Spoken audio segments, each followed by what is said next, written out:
رسول اللہ صلی اللہ علیہ وآلہ وسلم مدت رضاعت ختم ہونے کے بعد بھی بنو سعد ہی میں رہے، یہاں تک کہ ولادت کے چوتھے یا پانچویں سال شق صدر یعنی سینہ مبارک چاک کیے جانے کا واقعہ پیش آیا۔ اس کی تفصیل حضرت انس رضی اللہ تعالی عنہ سے صحیح مسلم میں مروی ہے کہ رسول اللہ صلی اللہ علیہ وآلہ وسلم کے پاس حضرت جبرائیل علیہ السلام تشریف لائے۔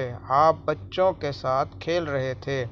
حضرت جبرائیل علیہ السلام نے آپ کو پکڑ کر لٹایا اور سینہ چاک کر کے دل نکالا، پھر دل سے ایک لوتھڑا نکال کر فرمایا، یہ تم سے شیطان کا حصہ ہے۔ پھر دل کو ایک طشت میں زمزم کے پانی سے دھویا اور پھر اسے جوڑ کر اس کی جگہ لوٹا دیا۔ ادھر بچے دوڑ کر آپ صلی اللہ علیہ وآلہ وسلم کی ماں یعنی دایا کے پاس پہنچے اور کہنے لگے، محمد صلی اللہ علیہ وآلہ وسلم کو قتل کر دیا گیا۔ ان کے گھر کے لوگ جھٹ پٹ پہنچے، دیکھا تو آپ صلی اللہ علیہ وآلہ وسلم کا رنگ اترا ہوا تھا۔